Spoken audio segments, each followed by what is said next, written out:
RRI Digital.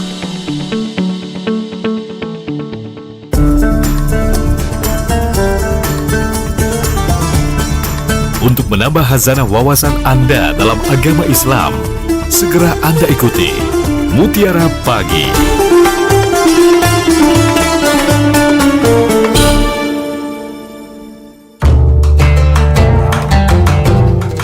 92,4 FM Pro 1 RRI Palembang, kanal informasi dan inspirasi bersama Anda pendengar melalui Mutiara Pagi untuk hari ini ya, di hari Minggu 30 November 2025. Saya Esi dan rekan Rama yang bertugas mengucapkan salam jumpa dan selamat mendengarkan.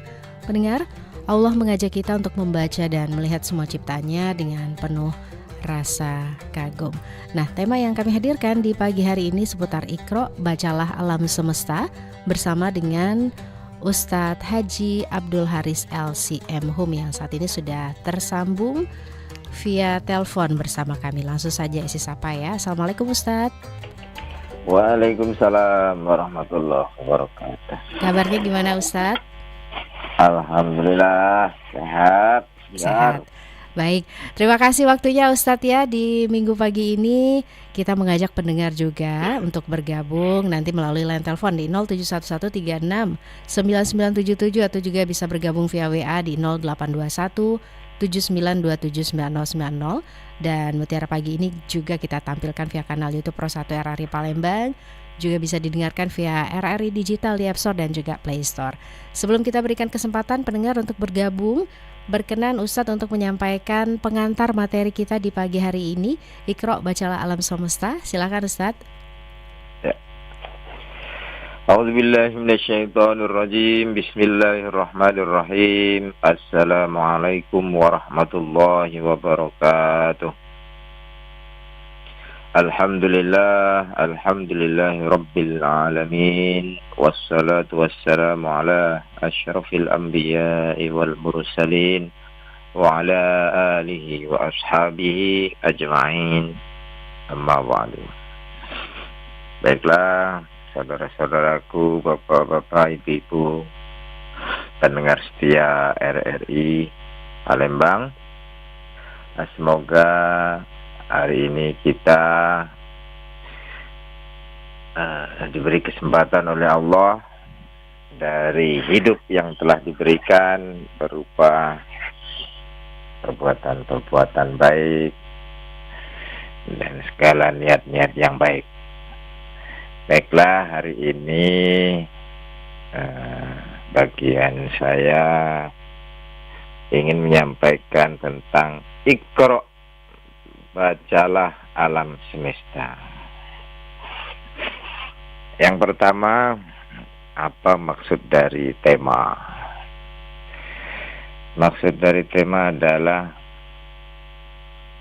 Iqra, ayat pertama yang turun dari Allah melalui Jibril pada Rasulullah Sallallahu Alaihi Wasallam. Apa yang dibaca?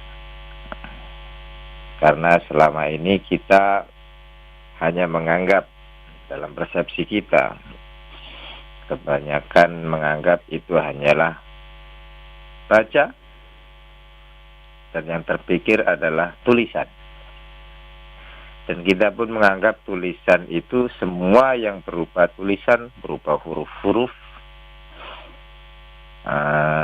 ketikan maupun coretan. Nah, itu yang terpikir ketika kita mendengar kalimat baca. Baik, bacalah Iqra bismi rabbikal ladzi khalaq. Bacalah dengan nama Tuhanmu yang menjadikan. Kalau kita dramatisir kembali, hai Muhammad, istilahnya seperti itu. Bacalah. Apa yang dibaca? Apakah saat itu malaikat Jibril sudah membawa tulisan? Ataukah saat itu hanya sebuah pertanyaan tanpa objek apa yang harus dibaca? Nah, tentu itu menjadi pertanyaan bagi kita yang memikirkan ayat itu. Jika kita ambil jalan tengah, bacalah. Kemudian Nabi Muhammad, apa yang dibaca? Walaupun kemudian sebagian kita yang teringat adalah bacalah, saya tidak bisa membaca, seperti itu. Tidak, Pak. Semuanya kita silahkan, boleh semuanya. Tapi harus ada kadang tergelitik dalam hati dan pikiran kita. Bacalah. Apa yang dibaca? Kalau kita yang pertama, kita anggap saja sesuai persepsi kita. Yang dibaca adalah tulisan. Oke. Maka bacalah. Kita anggap saja pertama adalah ayat-ayat Allah sebagaimana yang termaktub di dalam Al-Quran. Dari Al-Fatihah sampai An-Nas misalnya. Kalau sudah kita anggap di zaman sekarang, maka kita akan membaca ayat-ayat Al-Quran. Kemudian tergelitik dalam hati kita, Al-Quran adalah firman Allah. Firman Allah adalah perkataan Allah. Apakah firman Allah atau perkataan Allah terbatas hanya dari Al-Fatihah sampai An-Nas? Hanya perkataan Allah hanya 30 juz. Perkataan Allah hanya 114 ayat. Hanya 6.236 ayat. Padahal Allah adalah zat yang tidak terbatas. Jadi bacalah. Apa yang dibaca? Kalau kita melihat dalam surat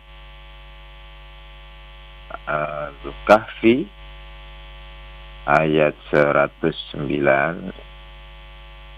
Allah berfirman, A'udzubillahi minasyaitonirrajim. Qul law kana al-bahru midadan li kalimati rabbi lanafidal bahru qabla an tanfada kalimatu rabbi walau ji'na bimithlihi madada. Katakanlah kalau sekiranya lautan menjadi tinta untuk menulis kalimat-kalimat Tuhanku, sungguh habislah lautan itu sebelum habis ditulis kalimat-kalimat Tuhan itu. Meskipun kami datangkan tambahan sebanyak itu pula. Artinya kalimat Allah itu tidak terbatas.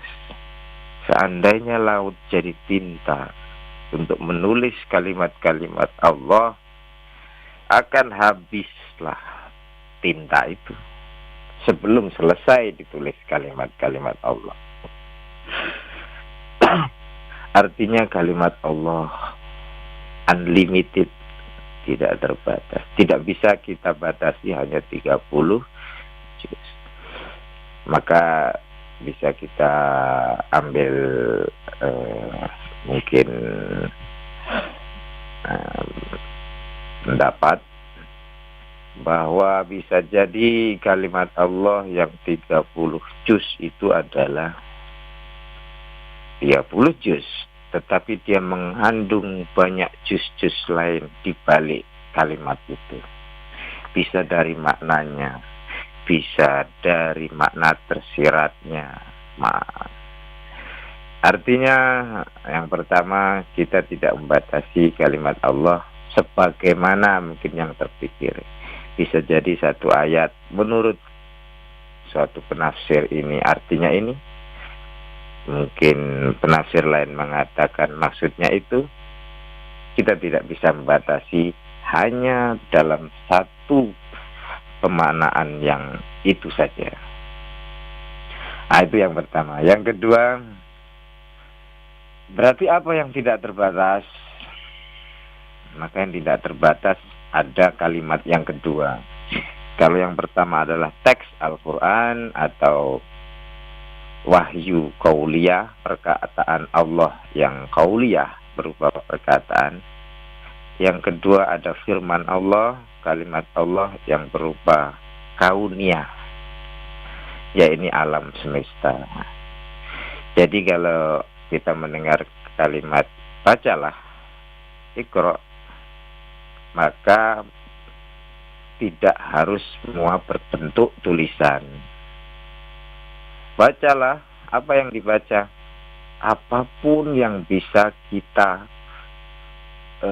reka-reka dari objek itu bisa kita baca. Baca tidak harus tulisan. Nah, langsung saja. Contohnya kita buka surat Az-Zariyat ayat 20 dan 21. Wa fil ardi ayatul lil mukminin, dan di bumi terdapat ayat-ayat bagi orang-orang yang yakin. Wa fil ardi ayatul lil mukminin, dan di bumi itu terdapat ayat-ayat bagi orang yang yakin. Jadi bumi ini isinya ayat-ayat, berarti bisa dibaca. Jadi ada pohon, baca. Ada gunung, baca. Apa itu gunung? Oh, dia seperti pasak yang dalamnya menjulang dalam, dan yang di luar adalah puncaknya itu hanya sedikit lebih dalam, yang masuk ke dalam bumi. Melihat air, aliran sungai, bacalah. Bacalah air itu apa. Oh, dia mengandung oksigen, oksigen dua yang buat kita bernafas. Berarti dalam air mengandung unsur kehidupan kita. Dan banyak lagi, semuanya bisa kita baca. Itu ayat 20, wa fil ardi ayatul lil mukminin, dan di bumi terdapat tanda-tanda ayat-ayat bagi orang yang yakin. Wa fi anfusikum afala tubsirun, dan pada dirimu sendiri juga terdapat ayat-ayat, maka apakah kamu tidak memperhatikan? Jadi kita juga bisa membaca diri kita. Apa yang bisa dibaca dari diri kita? Sebagaimana dalam 5 ayat yang diturunkan oleh Allah. Apa yang dibaca? Iqra bismi rabbikal ladzi khalaq, khalaqal insana min 'alaq. Bacalah dengan nama Tuhanmu yang telah menciptakan, yang menciptakan manusia dari segumpal darah, dari embrio, dari bahannya. Jadi Allah menyuruh membaca ciptaan Allah, membaca diri kita. Kita manusia berasal dari sesuatu, dari air, dari saripati tanah, dari unsur-unsur yang membentuk diri kita. Bapak Ibu, Bapak pemirsa yang dirahmati Allah, artinya kita bisa jangan hanya terpaku dalam pemahaman mainstream yang kadang membatasi cara berpikir kita. Ketika kita mendengar Iqra, bacalah, yang persepsi kita hanya terbatas pada tulisan. Tapi padahal Allah menyatakan ya tidak hanya tulisan. Apa yang bisa dibaca, alam semesta bisa dibaca. Maka akhirnya kita dapati dahulu para pendahulu Islam, mereka adalah para penemu-penemu, mereka adalah ilmuwan-ilmuwan yang banyak menemukan hal-hal baru dalam bidang ilmiah. dalam biologi, dalam fisika, dalam kimia. Bahkan kita dapati penemu optik adalah orang Islam, penemu matematika orang Islam, penemu ilmu kedokteran orang Islam, kejiwaan orang Islam, filsafat banyak dari orang Islam. Jadi saudara-saudaraku semuanya, apa yang kita baca kalau hanya terbatas pada 30 juz itu tanpa kita kembangkan, maka kita tidak akan menjadi orang-orang muslim sebagaimana kehendak Al-Quran. Tapi kalau kita luaskan cara pandang kita, alam semesta kita baca, insya Allah Islam angkat bangkit kembali. Kita tidak hanya mengandalkan membaca huruf Arab, kemudian menganggap itu berpahala, itu silahkan. Tapi mari kita kembangkan, kita baca sekitar kita, sehingga menjadi ilmu-ilmu baru yang melimpah, yang dilimpahkan Allah untuk manusia. Dan bisa kita teguk air keilmuan itu. Terima kasih, mungkin itu komentar pengantar. Nanti mari kita berdialog bersama. Baik, terima kasih Ustadz Haris untuk pengantarnya di pagi hari ini. Ustadz, kita langsung saja ke penelpon ya, untuk pendengar yang sudah tersambung saat ini via telepon di 0711369977. Assalamualaikum, Mutiara Pagi. Waalaikumsalam. Iya. Dengan siapa di mana? Isa Lebong Kapok, Kecamatan Jejawi. Mbak Isa ya. Mbak Isa, mohon monitor radionya dikecilkan sedikit biar tidak feedback, Mbak Isa. Assalamualaikum Ustaz. Waalaikumsalam, Mbak Isa. Ini Ustaz mau nanya, anak buahku nih bunuh diri minum racun kemarin, Sabtu pagi kemarin. Apalah hukuman di akhirat nanti? Baik, terima kasih Mbak Isa. Itu Ustaz. Assalamualaikum. Waalaikumsalam warahmatullahi wabarakatuh. Ya, ini Gimana tadi? ini ada bahasanya tadi, karyawannya gitu ya Ustadz ya, yang melakukan bunuh diri kalau nggak salah tadi ya. Nah, ini gimana hukumnya Ustadz? Ini kita turut prihatin ya Ustadz ya.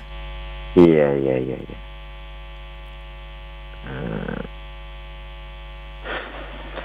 Baiklah, Mbak Isa siapa tadi? Iya betul Ustadz. Ya. Hukum bunuh diri ya, hukumnya ya dia tanya ya. Iya betul Ustadz. Kalau Islam mensikapi bunuh diri adalah yang pertama ya dia haram, dosa besar.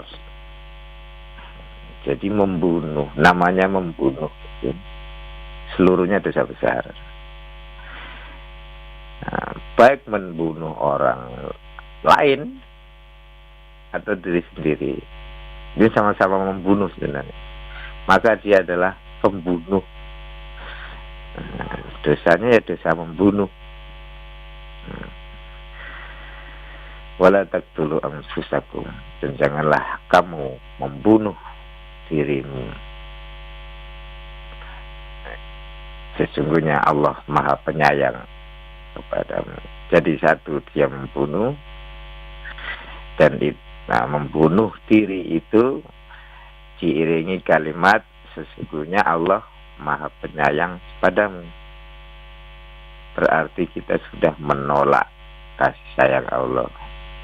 Makanya dilarang, membunuh itu dilarang karena menolak kasih sifat Allah, menolak Allah sendiri. Sungguh Allah Maha Penyayang bagimu. Jadi akhirnya dia dihukumi sebagai dosa besar. Nah itu kalau dari sisi hukum, setara dengan syirik.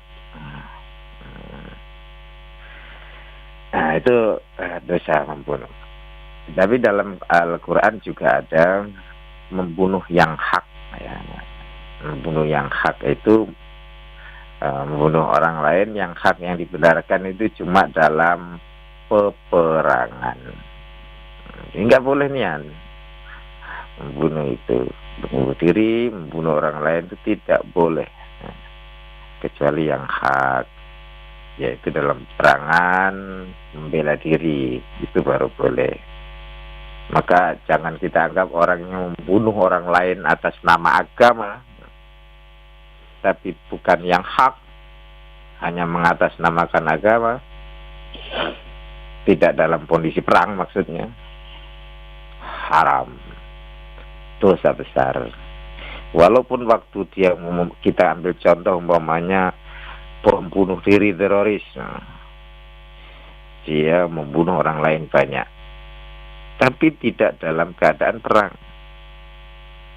maka haram, maka dosa besar. Walaupun saat dia meledakkan dirinya sambil teriak Allahu Akbar, tetap dosa besar, setara dengan syirik. Terima kasih. Baik, terima kasih penjelasannya Ustadz Haris. Kita ke WA sudah dikirimkan pendengar Ustadz ya.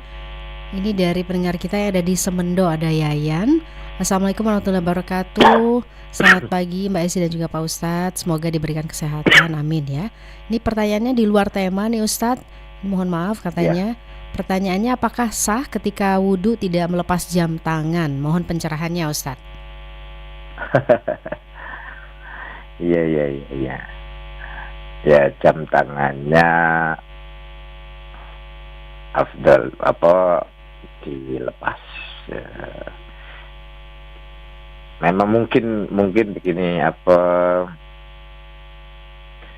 mengkiaskan, mungkin orang mengkiaskan dengan khuf. Khuf itu sepatu kulit. Ketika sepatu kulit itu kita pakai kemudian waktu musafir, kemudian kesusahan melepasnya, akhirnya boleh tidak dilepas. Khuf itu sepatu kulit, sepatu yang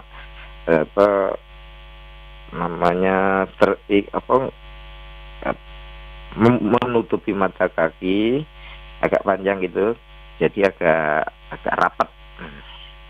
Nah itu boleh tidak melepasnya. Tapi kalau jam tangan kemudian dihiaskan ke situ, maka tidak masuk, karena dia satu berbeda dengan posisi khuf. Khuf itu memang dibolehkan tidak dilepas, hanya diusap, karena dia posisinya menutup organ wudhu, bagian wudhu. Jadi dia harus betul kaki yang sampai mata kaki. Kalau sepatu atau sendal yang tidak tertutup mata kaki tidak boleh. Kalau nggak boleh, nggak masuk dalam hal itu. Dan sebelum memakai khuf itu harus wudhu duluan, kan seperti itu. Jadi dalam keadaan suci memakai khuf, maka dalam perjalanan di tengah jalan ketika repot, merasa berat melepasnya, nah cukup diusap di ujungnya aja, sah wudhunya. Nah kalau jam tangan kan enggak, jam tangan kan hanya di pergelangan, jadi tidak menutup seluruh organnya kan dari ujung tangan sampai siku. Nah, kalau gips, umpamanya gips, usap boleh, karena dia tertutup dan dalam keadaan darurat. Kalau jam kan tidak sampai membuat kesulitan dalam melepas, jadi lepas saja. Baik. Atau makainya longgar. Jadi biar kulit itu terkena air, makanya agak longgar, nggak usah ketat-ketat jamnya. Ya, terima kasih penjelasannya Ustadz. Kita ke menelpon Ustadz ya. Iya, sayang sekali terputus. Silakan untuk Anda pendengar yang ingin bergabung ya. Assalamualaikum Mutiara Pagi. Waalaikumsalam Mbak Esti ya. Iya betul Pak Kiwai ini ya. Iya, suara Mbak Esti ini mirip dengan Mbak Dela. Oke. Baik, silakan Pak Kiwai di Batu Raja. Ya, ingin tanya Pak Ustaz, masalah mencuri Pak Ustaz. Ya, mencuri itu kan dosa. Mencuri apa saja, apa korupsi, apa kan mencuri ya. Nah, didapat dikena hukuman Pak Ustaz. Hukum apa 4 tahun setengah, apa 5 tahun. Tapi hasil curiannya atau korupsi itu tidak dikembalikan, cuma hukuman saja. Apakah masih sah itu hukuman itu untuk membayar dosanya? Itu aja Pak Ustaz. Terima kasih waktunya. Assalamualaikum Pak Ustaz. Waalaikumsalam warahmatullahi wabarakatuh. Baik, ini untuk pencuri udah dihukum, tapi harta yang dicuri itu gimana gitu ya? Silakan Ustaz.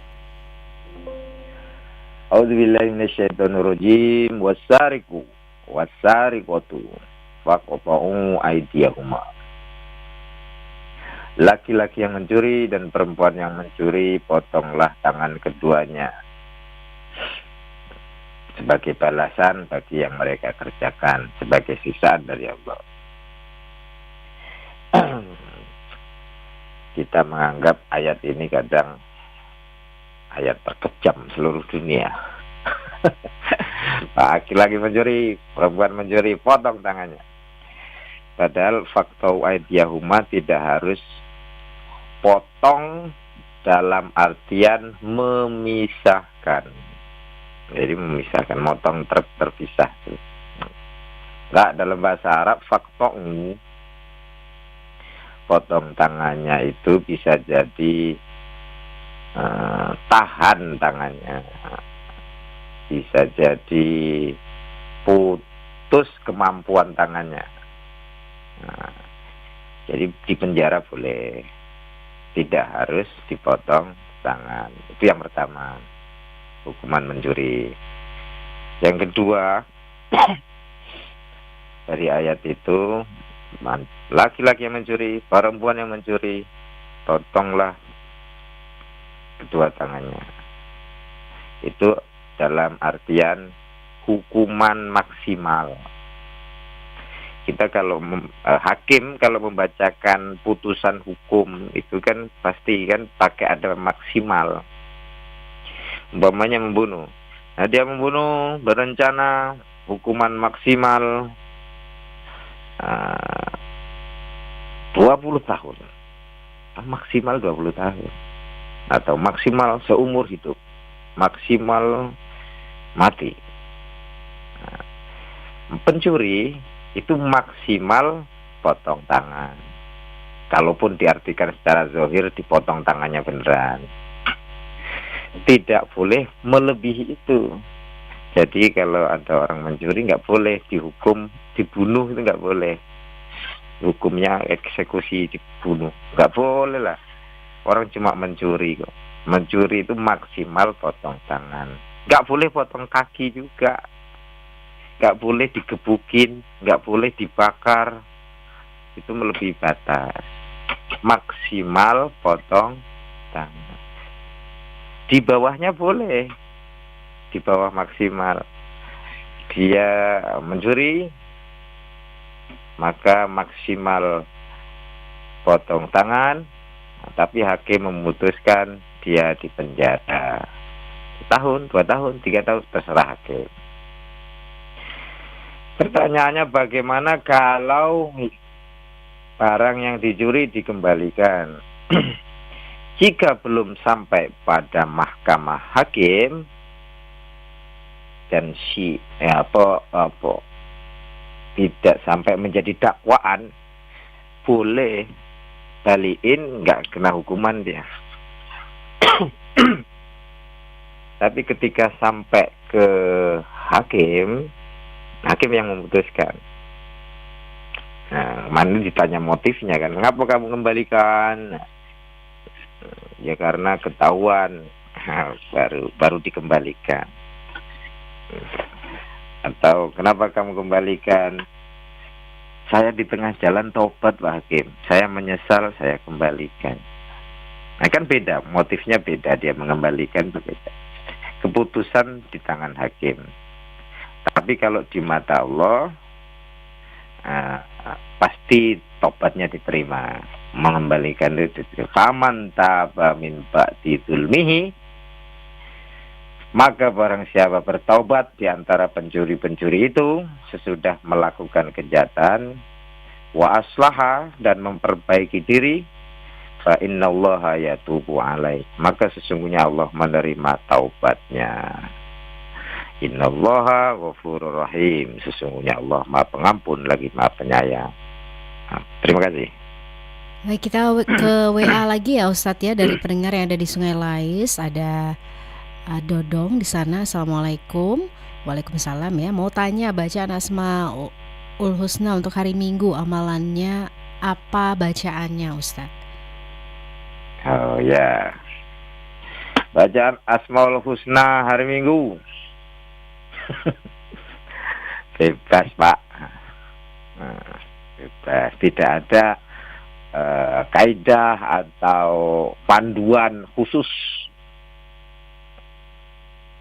Hari Minggu ini, hari Senin ini, Selasa ini yang dibaca, bebas Pak. Jadi Al-Quran itu tidak ada perselisihan dari depan maupun dari belakang. Nah, termasuk Asmaul Husna, mau baca apapun boleh. Saya punya usul. Jadi bacalah Asmaul Husna itu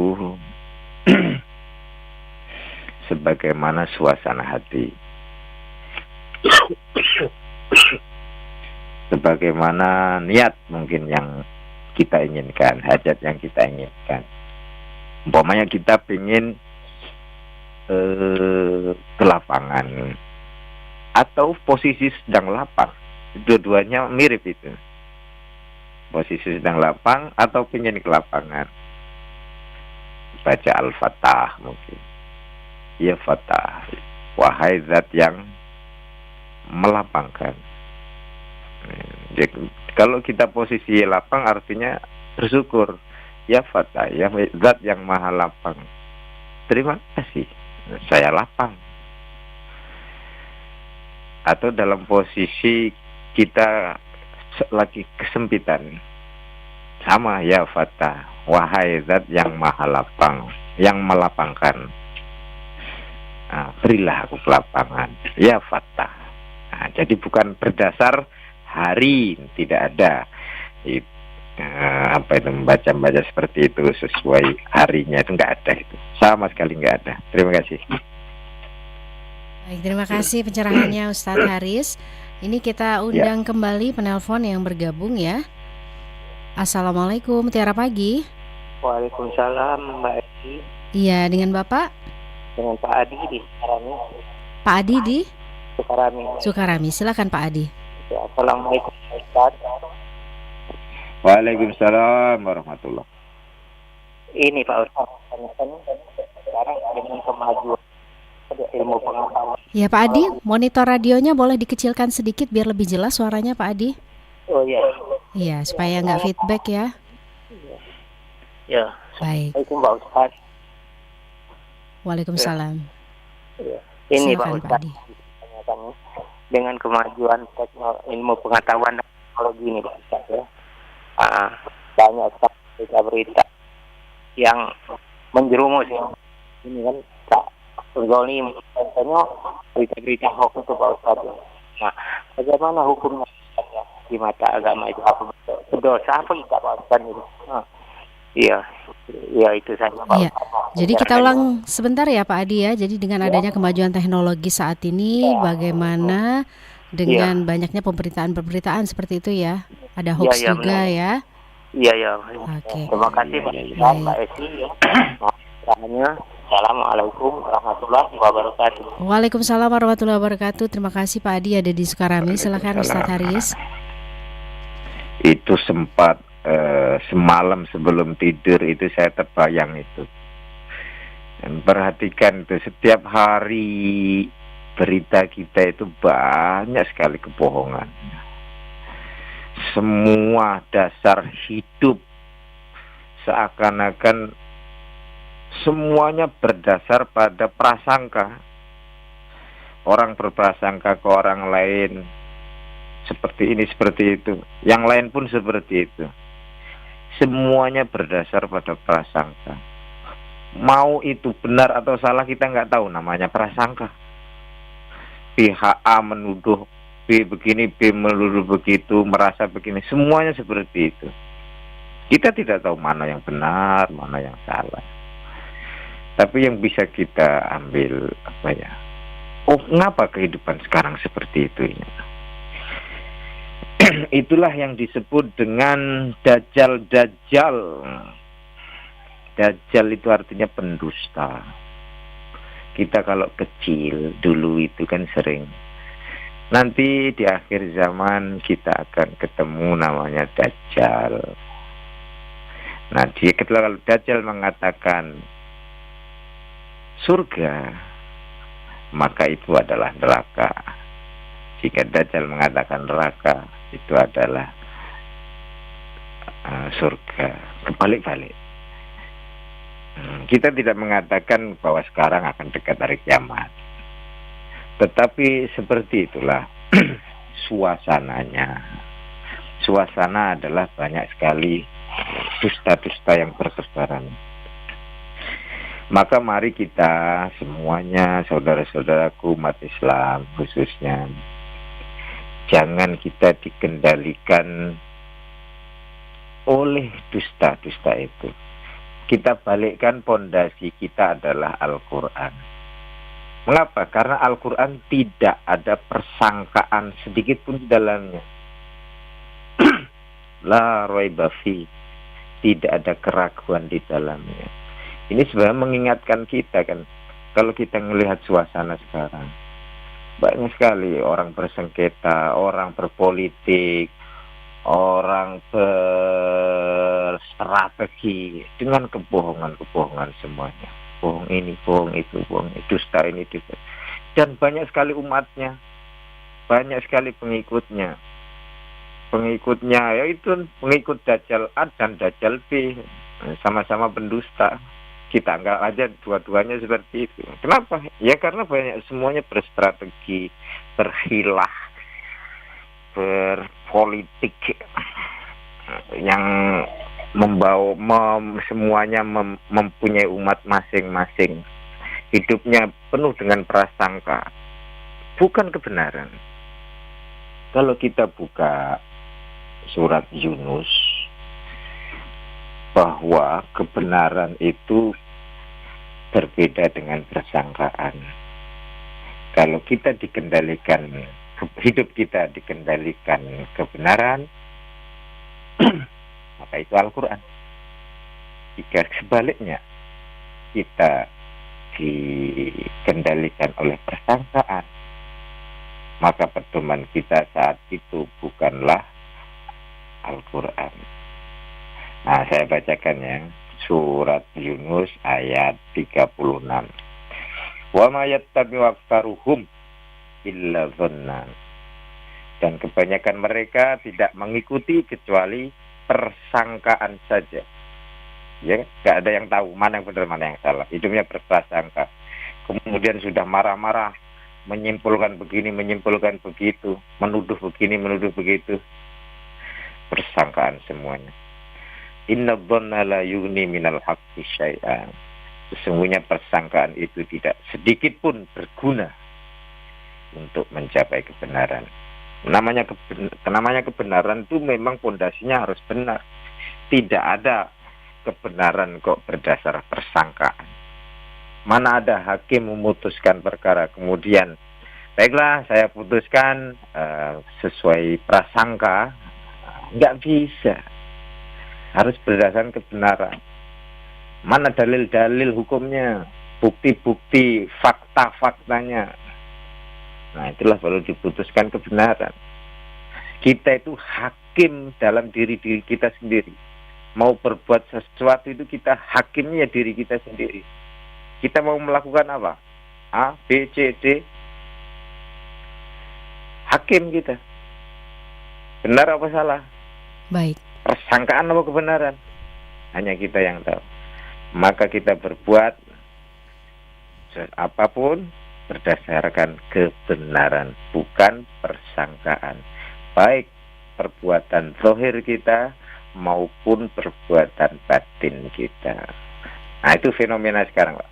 Baik, Kalau Ustaz. saya nganggapnya adalah dajjal semuanya. Para pendusta. Nah, kita jangan ikut. Kita harus berdasar kebenaran.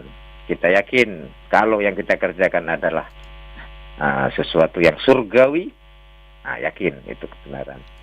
Kalau kita anggap itu sesuatu yang neraka, kita jauhi, dah yakin berdasar kebenaran. Terima kasih. Terima kasih. Ustadz Haris, kita sudah berada di penghujung acara. Ada pesan penting yang ingin ditambahkan untuk pendengar? Mohon singkat saja, Ustadz, silakan.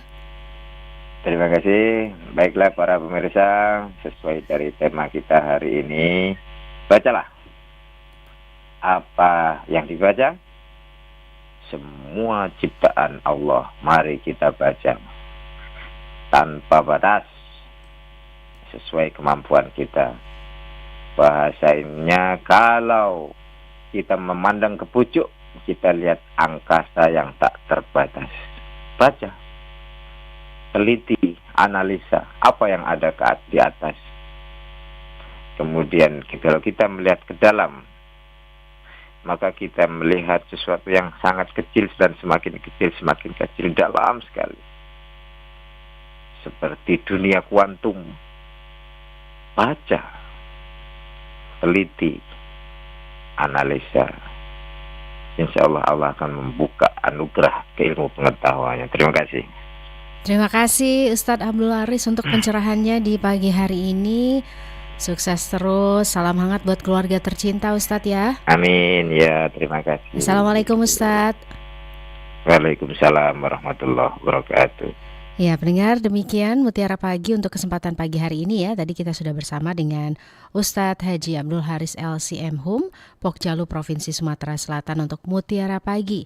Di hari ini, tema yang kami hadirkan Iqra, bacalah alam semesta. Semoga tentunya kita selalu semangat untuk membaca dan juga memahami Al-Quran ya.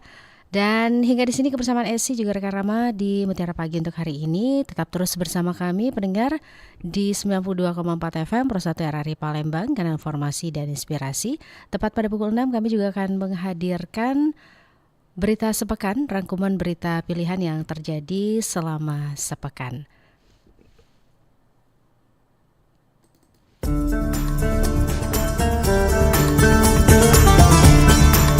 Baru saja Anda ikuti Mutiara Pagi. Terima kasih untuk kebersamaan Anda. Sampai jumpa.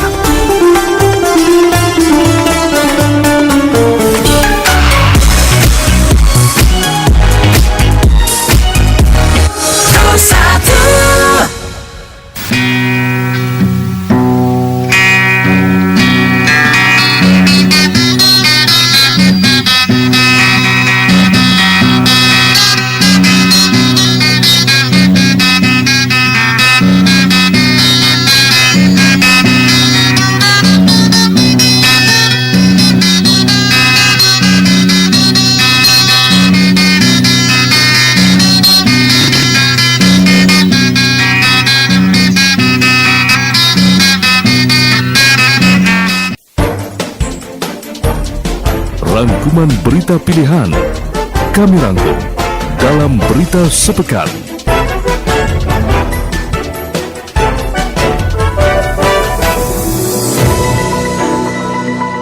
Selamat pagi pendengar, berikut kami sampaikan beragam informasi pilihan yang kami rangkum dalam Berita Sepekan, yang diantaranya pembagian bantuan langsung tunai BLT Kesejahteraan Rakyat Kesra mulai disalurkan kepada warga.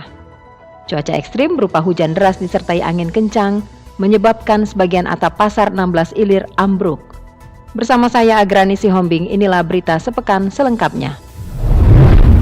Pembagian bantuan langsung tunai atau BLT Kesejahteraan Rakyat Kesra mulai disalurkan kepada warga. Di Palembang, penyaluran dilakukan di 4 kantor pos, salah satunya kantor pos cabang utama Palembang di Jalan Merdeka. Ribuan warga silih berganti antri untuk menerima bantuan sebesar Rp900.000 per orang. Kantor pos mengimbau masyarakat agar tidak mudah percaya dengan informasi palsu terkait pencairan. Warga diminta mengikuti jadwal resmi dan tidak terpancing isu hangusnya BLT. PT Pos Indonesia Kantor Cabang Utama KCU Palembang mengimbau masyarakat untuk tidak mudah percaya dengan informasi keliru terkait bantuan langsung tunai kesejahteraan rakyat BLT Kesra 2025 yang dinyatakan akan hangus apabila tidak diambil sesuai jadwal. Beredarnya isu BLT hangus tersebut sempat memicu terjadinya antrian panjang di beberapa titik penyaluran, termasuk di kantor cabang pembantu KCP Tanjung Api-Api. Eksekutif General Manager PT Pos Indonesia KCU Palembang, Dani Wahyu Saputra, menjelaskan ramainya informasi keliru tersebut menyebabkan kekhawatiran warga, padahal BLT tidak akan hangus dan tetap dapat dicairkan sesuai jadwal yang sudah ditentukan. Ia juga mengatakan apabila penerima bantuan berhalangan hadir pada jadwal yang sudah ditetapkan, maka pencairan dapat dilakukan dalam rentan waktu 10 hingga 11 Desember 2025. Sementara itu, bagi penerima yang sakit, lanjut usia, atau tidak dapat datang